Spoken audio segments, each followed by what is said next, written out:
Hello, this is Kate from Clear Blue Tarot, back in the woods. I did a reading last weekend and it was so challenging. First, my camera messed up, and then there was a big noise and I started over, and then I tried to upload it and it was too long. I still don't know how to upload things longer than 15 minutes to my YouTube. So I'm kind of figuring things out.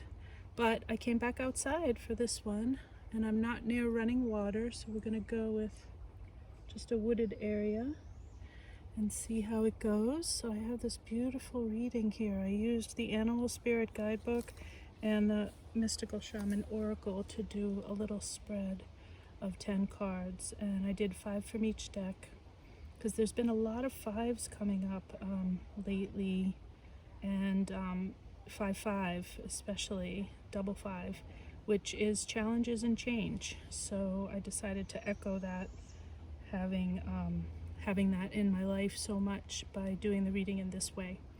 So I'm starting the reading with the Sorcerer card, clarified by the Bear. And so the Sorcerer card is about kind of going inside and finding out where you still believe in scarcity or lack, or where you are forgetting what we are born knowing, is that we're all connected. And when you are completely embodying your soulful nature and not just your egoic nature, when your soulful nature is ruling you and your higher self is guiding you, you share, you never blame others, you never look around and see scarcity or any kind of negativity like that. You just see the abundance. And so when it's clarified by the Bear here, it seems to me like it's time to come out of the cave. If some of us have been in that mindset of forgetting that we look to ourselves to fix a problem, we don't look for someone else to make amends. We ourselves make the amends and start the light conversation. We keep on that high road and don't blame others for misfortunes. Don't look to others to solve the problem. Find the light within you to do so. And in that way, it can look like a bear coming out of a cave if we've been living in that mindset. And then the next card I got was the Eagle card, which is one of my favorites because I absolutely love eagles. And this card is about soaring your spirit as high as possible to heaven, because eagle is the messenger between heaven and earth, and it's the highest spiritual bird. So usually eagle symbolism means that there's a message from heaven, from the divine for you, about spreading your wings and letting your spirit soar. And this is clarified by the black egg, which is funny that the egg is clarifying the eagle. And that card is all about the throat chakra, about speaking your truth. So there's a message here about the eagle wanting everyone to say their truth, and don't be afraid to do so, that as long as it's coming from what you've learned with the Sorcerer card, where you're not attacking or blaming or looking to others for fixing the problem, and you're doing it yourself with your love and light, it's perfectly wonderful and beautiful to speak your truth when your truth is from that clear spirit place, not from any kind of egoic dark place within us. So the next card in the procession here, I got the Gatherer, and this is about believing in abundance and sharing, paying it forward, always thinking of others, never thinking that you need to hoard, and just spreading the wealth. And that's clarified by the Beaver, which is the happiest little water bear. I think of them as a little water bear. I forget that they're water, and I think of them more as earthy because they look like little bears. But yes, they are water element, which is all emotion, warm and fuzzy, loving, family emotion. So this is reminding us to love our family, love our tribe, and don't think that there's not going to be enough, because if you believe in abundance, then there's always enough.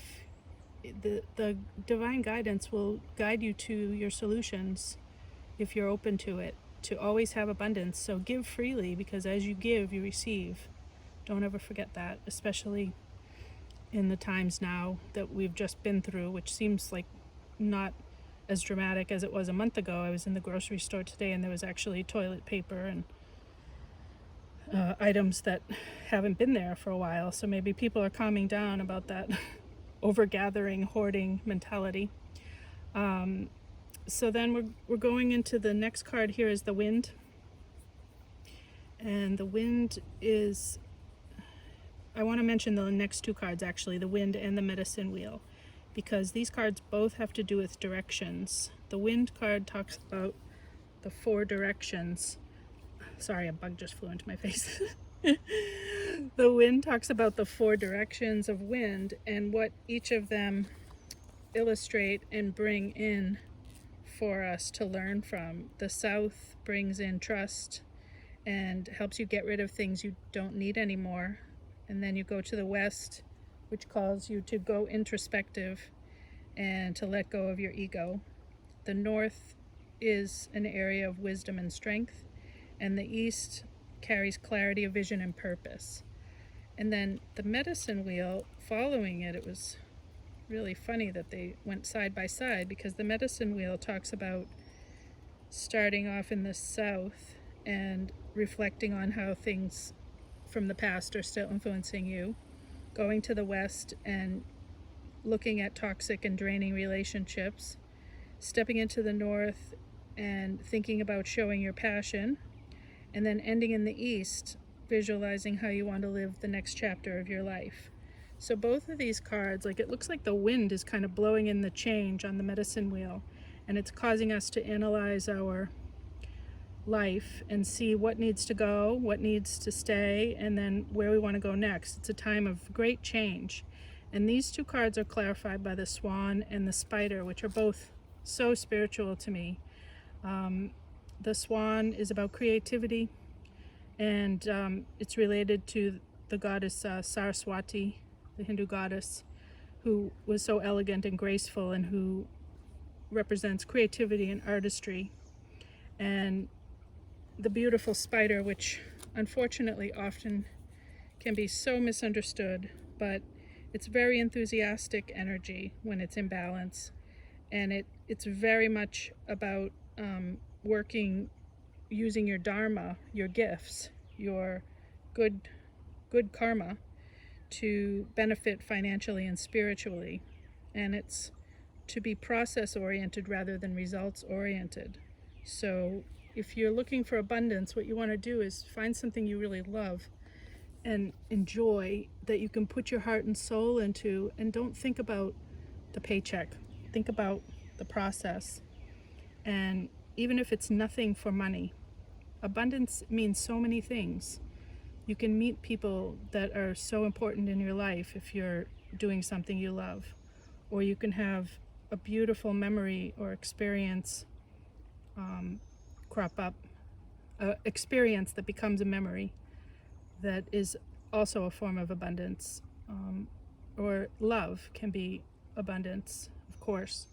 So anything that fills you up, not necessarily your money. People always think of abundance in terms of money in our culture, which is pretty telling of where our culture has its priorities.